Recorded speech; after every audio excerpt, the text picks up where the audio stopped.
Boa noite, Paulo, Kátia, Florestan.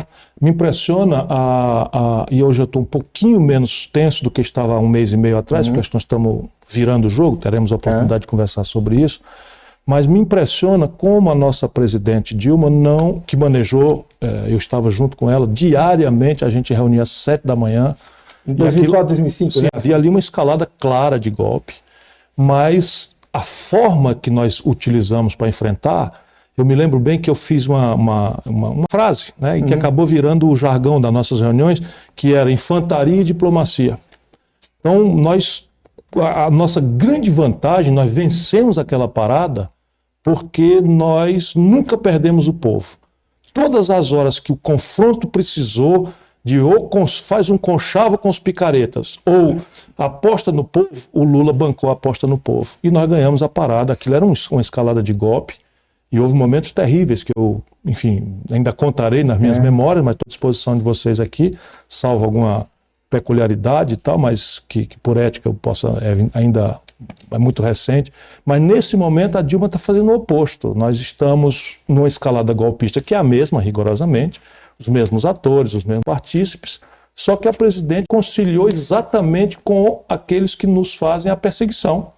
E estamos abrindo mão do apoio popular. Isto é que torna esta crise explosivamente mais grave do que aquela. Antes de prosseguir a entrevista, vamos conhecer um pouco mais sobre Ciro Gomes. Está acontecendo uma escalada do golpe com apoio da oposição, que não aceitou o resultado das eleições. Não gostar do governo não é causa para impeachment. Isso é um mecanismo raro para usar em casos de crime de responsabilidade imputável direta e dolosamente ao presidente.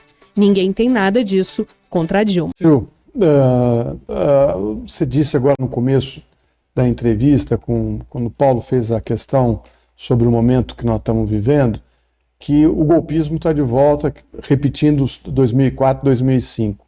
Eu diria até com algumas diferenças. Eu queria que o senhor analisasse isso. A primeira é que a gente nunca teve a imprensa tão compacta no sentido desse movimento. Quer dizer, mais do que naquela época do Mensalão. Me parece até mais articulada no sentido que funciona já com a Justiça, com a Polícia Federal, né? Tudo muito bem, não tem amadorismo, parece que nesse jogo político. Né? Mas tem um agravante, que é a crise no Congresso Nacional. Né? Você tem hoje todo esse bombardeio, né? Mas o Congresso também vive a crise tendo no seu comando uma pessoa acusada de ter dinheiro no exterior desviado da Petrobras, que é o presidente do Congresso. Como é que o senhor analisa esse momento? Ou ela faz ou ela cai. Não desta feita, mas cairá mais na frente. O que você acha da atuação de antigos parceiros seus no movimento pelo impeachment? Eu falo do Aécio Neves, eu falo do Paulinho, olha, eu falo do Roberto Freire. Eu vou dizer, é chocante que algumas pessoas, outras não. O Roberto nunca teve maior compromisso com nada a não ser sua própria percepção das coisas. E ele presidente do meu partido, eu em plena candidatura à presidência da República, ele votou no Serra, trabalhou pelo Serra. Ele não tem compromisso com nada. O problema do Roberto é uma animosidade patológica com Lula. Acho que ele acha que ele devia ser o Lula, né? Ele devia ser o Lula e o Lula é que foi o Lula. Isso também é uma especulação, enfim. Mas o que me choca é gente como o Fernando Henrique Cardoso, que tem uma biografia respeitabilíssima, e que não podia estar fazendo o que está fazendo. E eu quero lembrar a ele que essa vindita mesquinha, quando ele foi vítima da mesma coisa do PT, o PT tinha como escusa o despreparo absoluto, a falta de treinamento, a falta de vivência, a falta mesmo de qualificação do Lula naquela data. Então o PT caiu no Fórum FHC. Lá estava eu, recém-derrotado pelo Fernando Henrique, que manipulou a grande mídia para não ter nenhum debate nas eleições de 98 em que eu fui candidato. O brasileiro precisa saber disso. A mim ninguém me engana. Em 98 eu fui candidato pensando, vou participar de um debate, ajudei a fazer o Plano Real, vou tirar a máscara do Fernando Henrique. O Real tá, ou seja, eu ia tirar a máscara do Fernando Henrique, eu ia mostrar o que aconteceu na sequência, como eu mostrei solitariamente, mas eu ia fazer isso na frente de todo mundo, ele, Fernando Henrique. Debate, né? E ele conseguiu manipular, não teve Globo, não teve Record, não teve SBT, não teve Manchete, não teve nenhuma emissora de rádio ou de televisão ou jornal, nem Estadão, nem Globo, nem Folha de São Paulo, nenhum fez nenhum debate. Fica aí, como registro. O senhor se colocou contra a proposta de fora, Fernando Henrique. Eu fui à rua, escrevi artigos e briguei muito contra o golpismo do PT. Porque até hoje a Venezuela está ingovernável. Quem produziu essa confrontação odienta na Venezuela foi esse tipo de desapreço às regras, aos calendários, essa coisa de atalho. Agora, como é que pode um sobrinho, um neto do Tancredo Neves, como Aécio, meu velho amigo, mas não é possível diante do que está acontecendo com o Brasil, um neto do Tancredo Neves escalar o golpe. O Tancredo Neves estava na reunião que antecedeu o suicídio do Getúlio. O Tancredo Neves estava na sessão que a impostura, não é, do golpe de 64 fez um simulacro de eleição indireta. Criou parlamentarismo. E o Tancredo votou contra, o Juscelino votou a favor.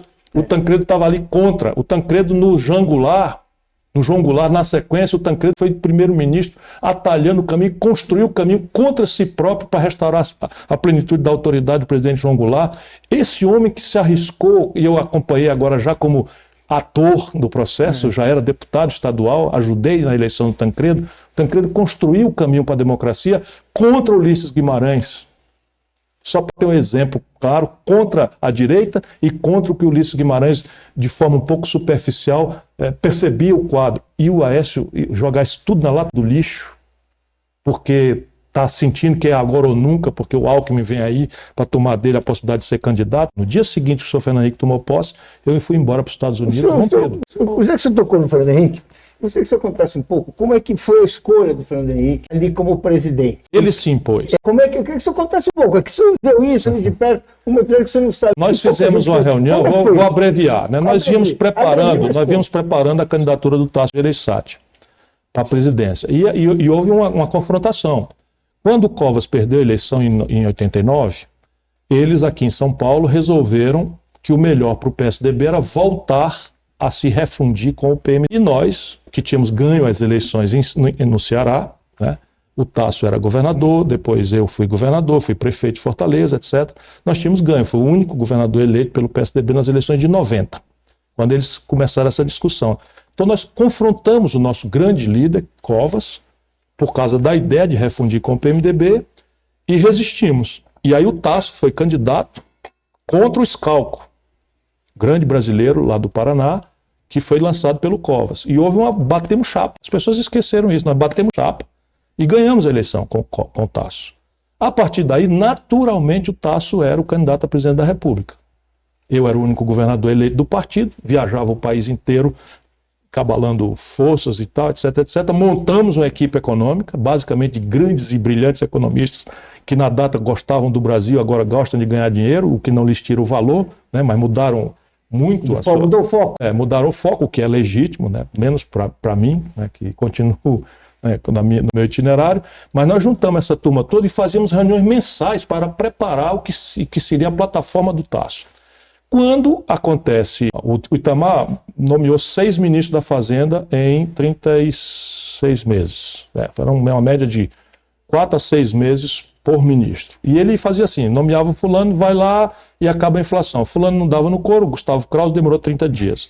Aí depois ele nomeou o Paulo Haddad, um grande brasileiro de Minas Gerais, um professor que tinha sido professor dele, e pelas tantas o Paulo Haddad não conseguia mais falar com o Itamar.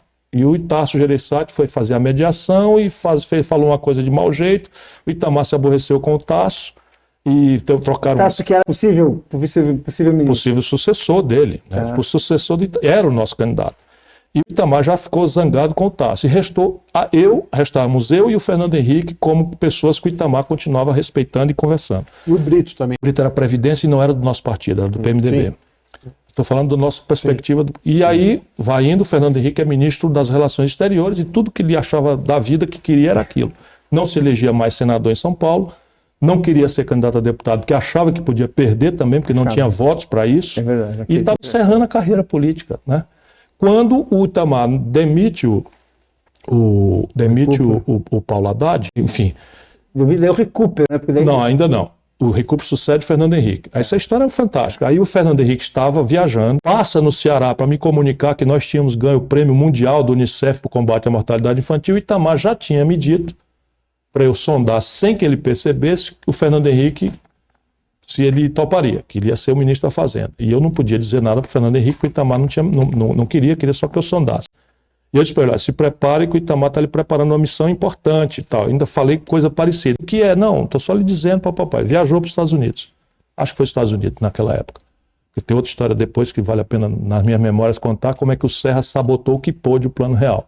E fez o Fernando Henrique enlouquecer na hora da restauração. Nunca vi o Fernando Henrique perder a compostura, chamava o Serra de todo nome, filho disso, filho daquilo e tal.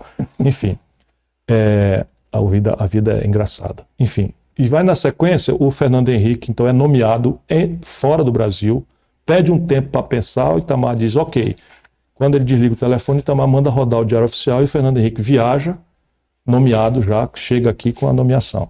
E não tinha equipe, não tinha nada, então enlouqueceu. E nós tínhamos. Então começamos a fazer uma sequência de reuniões de emergência em Brasília, chamamos a equipe inteira, Edmar Baixa, André Lara Rezende, Pécio Arida. Estava conversando com vocês. Estava trabalhando conosco mensalmente, preparando uma plataforma para o Tasso Gereissati. Então não tinha ninguém. Pô, vocês têm que me ajudar, etc. O último foi o Baixa. Aí eu digo, vai, estava na hora da posse, o Fernando digo, vai que eu levo o Baixa. Aí saí eu dirigindo, arrodeei o lago, estavam numa casa de senador Sérgio Machado, estávamos lá na casa dele, saímos, eu saí com o Baixa, os Baixa é o Brasil, e não sei o que e tal. Cheguei, fiz o sinal para o Fernando Henrique, pode anunciar. E o Fernando Henrique então anunciou a equipe, que era toda a equipe do Tasso, como a equipe dele. E aí começa a trabalhar, não sei o que, papapá, formulação, vou acelerar um pouco, senão a turma dorme aí. Aí chega na última hora, pronto, havia assim, a engenhoca está aqui, que era uma coisa relativamente simples, o genial ali é o RV, o resto era uma dolarização disfarçada, que precisava de reservas cambiais, por isso que o Serra atrapalhou no ponto ali, queria impedir o Fernando Henrique de fazer o acordo com os credores internacionais que estavam afastados do Brasil. E é bom que o povo saiba disso,